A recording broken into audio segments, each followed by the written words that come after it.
To you for about 20 minutes and then we'll go on to our last two speakers. So who would like to challenge one of our two speakers in some way? Perhaps you can say who you are actually. Nur Serdar, the Turkish Parliament. Sorry? Turkish Parliament. I'm an MP, Nur Serdar. Firstly, I would like to thank for the beautiful conferences and remarks we have been able to listen. I have a question to Madame Dreyfus. It was very interesting what all the things that you have informed us about. Now, you have put an emphasis on the criminal side of the drug use, which I completely agree with you. But when we come to my country, I would like to give you a few examples. Social aspects of drug use is very important. When a person is addicted, the family tries to keep it secret from the society, because when the addicted people is found out, it is regarded as an illegal or a criminal problem, and mostly those people are exhibited to the society, and as a result they're excluded from the society. Therefore, the family tries to keep it in secret, and therefore, because of this, those people cannot be treated.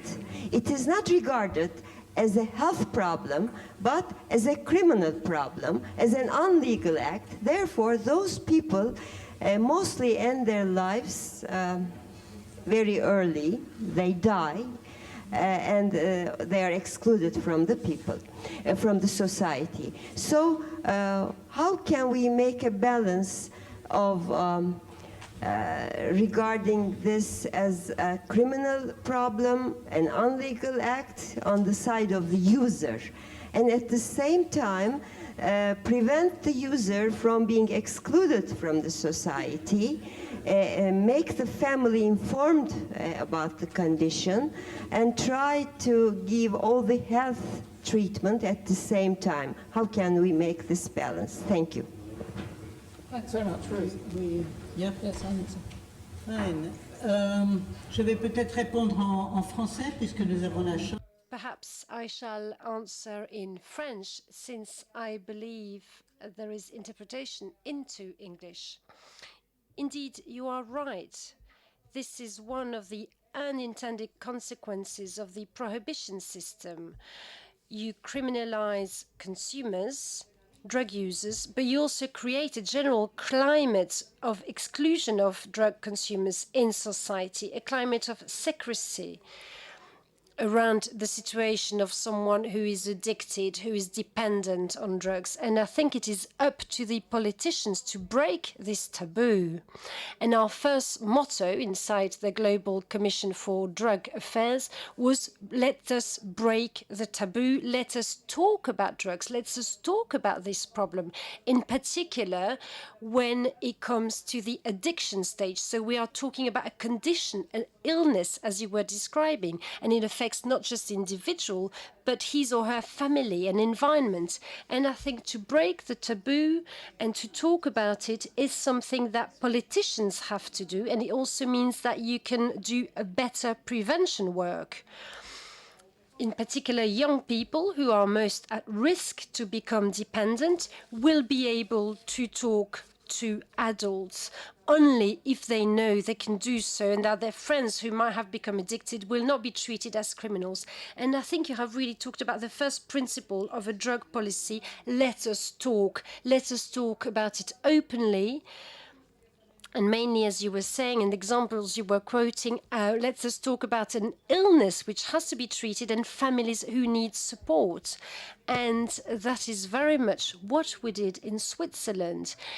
it was what families themselves wanted. They went out in the streets to seek families, to seek the children, the young people who they knew were at risk of dying of overdose. Thank you very much for this question. And then we'll take the answers and see how we go on time, actually. Over there and then here. Sorry? Yeah, there are two. And then, Sebastián Sabini, de Uruguay. Una pregunta para... One question for Dr. Chaudla. Thank you for your report. It's been extremely helpful.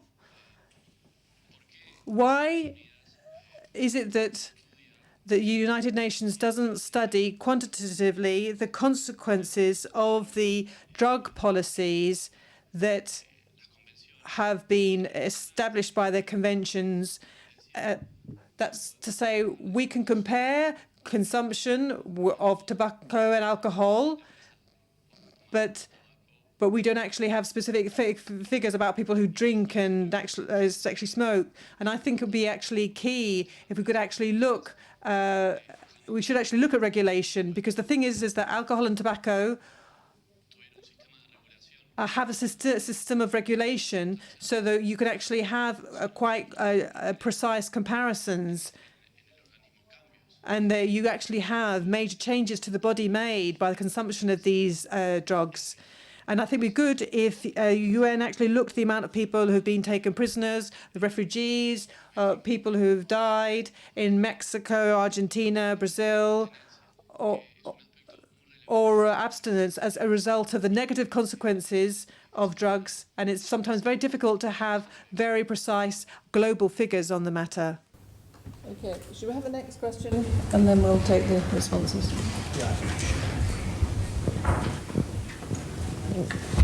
Apoujak Larban, je suis parlementaire. Apoujak Larban, I come from ECOWAS. I think the person who talked before me said what I was intending to say. As the two presenters said, and I would like to thank them very much for their very interesting presentations, the convention was something which was supposed to protect health, public health. But the comparisons that have been made and the figures that have been given in terms of drugs and in terms of psychoactive substances, well, can really make those comparisons. The first figures that were given by the person who spoke before me might be approximate figures. So, as announced in the presentation by the Baroness, if we are talking of using cocoa leaves without breaching the law, does this mean it should be allowed as smoking is, as drinking alcohol is? Well, if we did that, what impact would it have on public health? If you can smoke cocaine as you like, then it will be the same as smoking a cigarette, as drinking alcohol. So I'm not sure in terms of the impact of the consequences of the application of the convention. How can we make sure we don't go too far and we don't breach human rights, as it's done in some countries where some people might be hanged or sentenced to death because of drugs? Thank you. Thanks very much. That was the thought I wanted to share with you. Do you want to respond to that?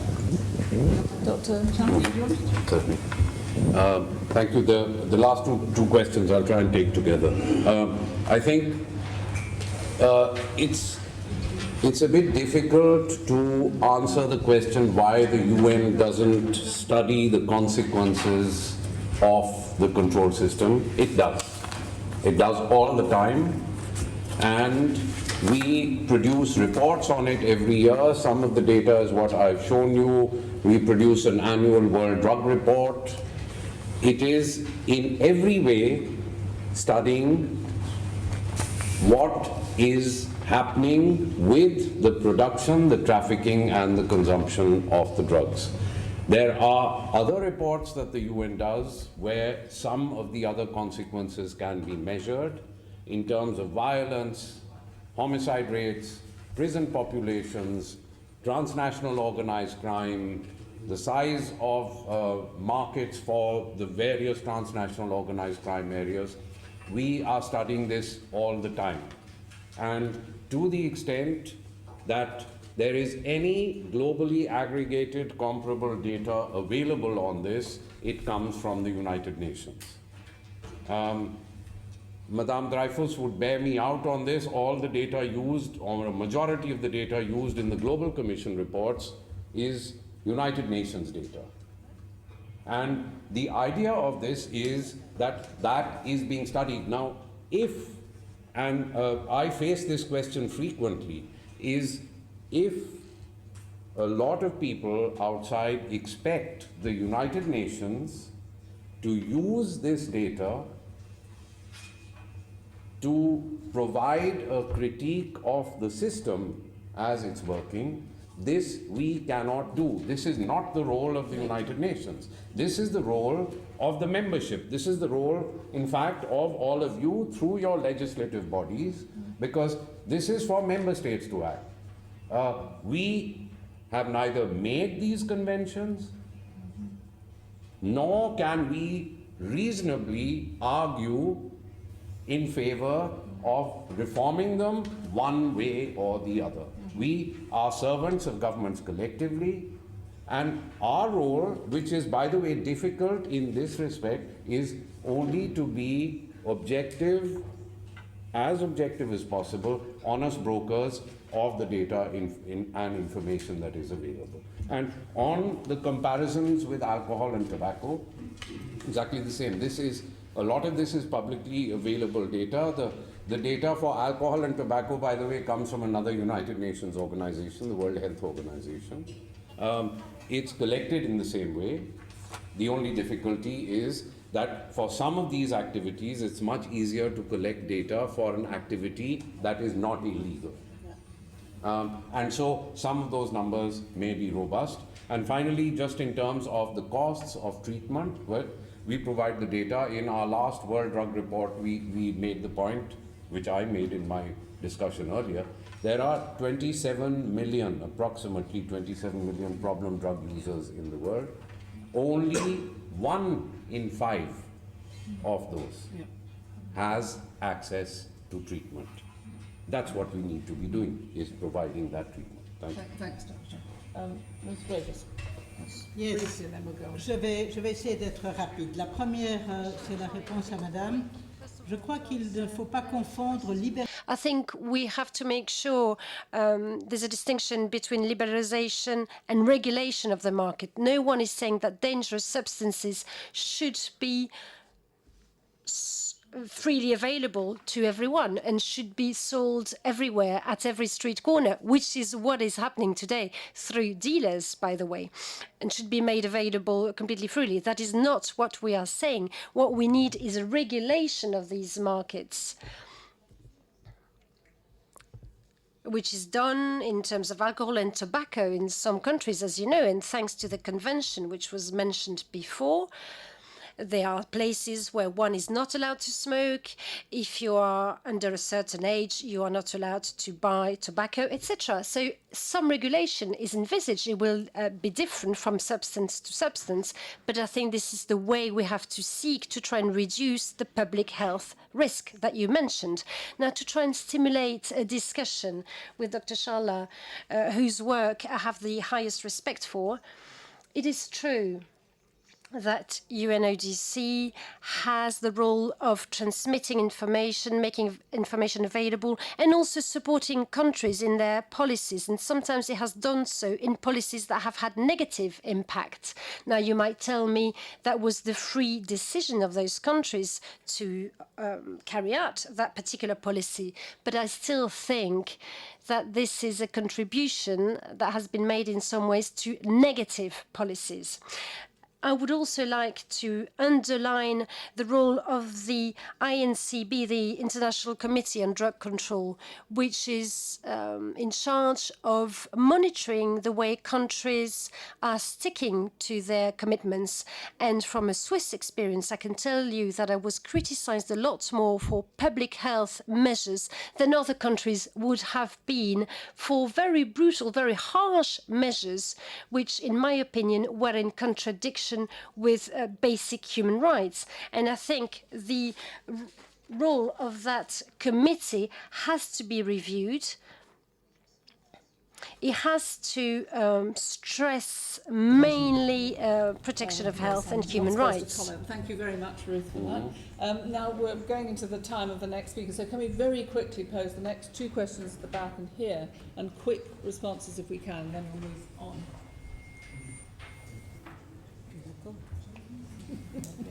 Oui, bonjour tout le monde. Ignazio Cassis, membre du Parlement suisse. The Swiss Parliament. It's not really a question, but more a testimony. 20 years ago, Switzerland had a societal debate, a wide debate, to find out whether we should remain within a moralistic approach or vision of drugs, i.e. the fight between good and evil, between paradise and hell. And on this basis, therefore, taking drugs would be wrong. And so then you enter into the metaphor of war. You have to fight against this evil. Or you have a different approach, which is that you should save lives, help people who would otherwise lose their lives. And we had an experience already. We had an experience with abortion, which was decriminalized, whereas in the past it was done in a clandestine way. 100 years ago, suicide was illegal as well in Switzerland, and so it was carried out illegally. And so anything that's criminalized leads people to hide things. And if you hide, then you're not penetrable, you're not able to be helped or educated.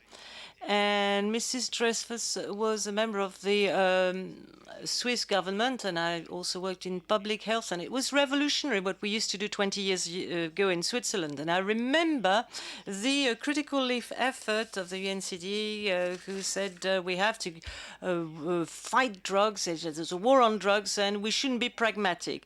So I'll stop here just to say that the topic of drugs has a lot to do with morality, and let's be aware of this. And of course, being pragmatic is a possible path, but this has to go with a big, wide population debate. And sometimes this debate is painful. The issue of morality is a very important one. Should it or shouldn't it? But we'll come back to that, I'm sure. Last question here in this piece of our session, and then we'll go on. We can reply to one question each or something.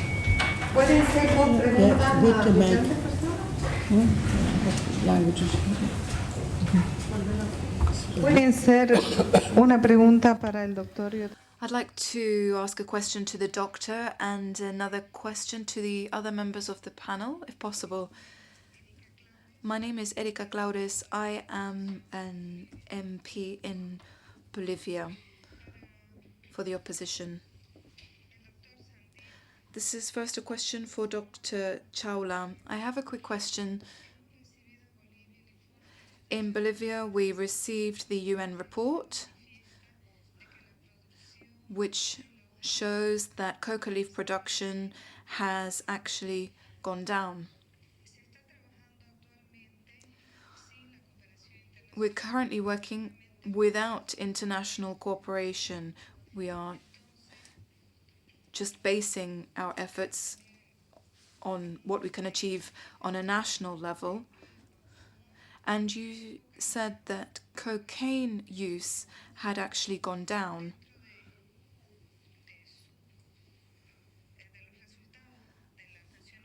Taking into consideration the results obtained by the UN, to what would you attribute that reduction? in cocaine consumption, given that there hasn't been a great deal of international cooperation? This is a question for Dr. Dreyfus. In Bolivia, we make that distinction between coca and cocaine because we think it's important. We also think that wine isn't the same as grapes. Therefore, the coca leaf is not the same as cocaine. It's a similar comparison. So chewing the coca leaf is traditional for us, and it's enshrined in our constitution. So we ask whether there's anyone who has been in La Paz and has tried this, or whether anyone's had a Coke, because that is based on the same ingredient. So the international free trade agreement, are there any controls which can, or are there any controls that are applied for these kinds of products? When it comes to the use of the coca leaf, would liberalization be a possibility within a free trade agreement? Thank you.